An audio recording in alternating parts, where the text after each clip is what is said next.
In these competitive times, the need for companies to respond quickly to changing market conditions is more important than ever. But many organisations say red tape is not only costing them money, it's making them less productive.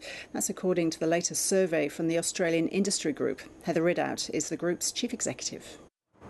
Well, we've just done a survey with Deloitte of some 322 companies across a broad range of industries, manufacturing, services and construction, and certainly the burden of regulation is rising, not falling.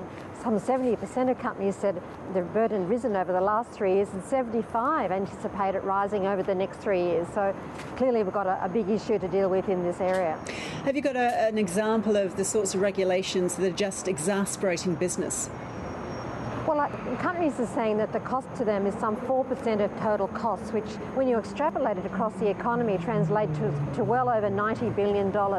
And this is not just about occupational health and safety and employment regulation more generally. It's a cost of doing trade, both importing and exporting. It's an environmental regulation, and it's tax regulation. So state, federal and local. So there's a range of areas, there's a range of targets that our policy can have a look at and make some inroads into.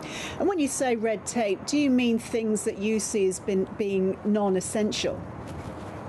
Well, look, I think some businesses said they estimated about 18% of the regulation that they were complying with wasn't essential. So that would make a big difference if businesses write about that. Probably 1/5 the cost would evaporate. So I think there are areas where there's duplication, lack of consistency.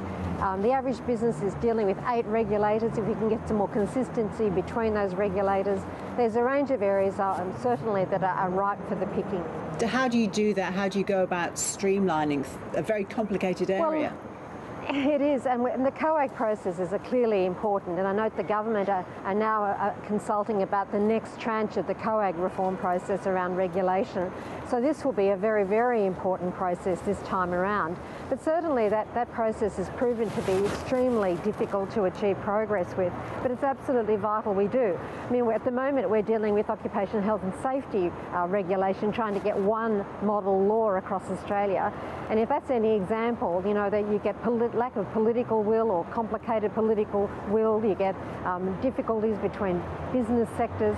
We've all got to put our shoulder to the wheel on this, because it's a really dead weight cost on the economy when we can't achieve progress, and it's certainly shown in the survey. Heather Ridout, thank you. My pleasure, Ross. Thank you.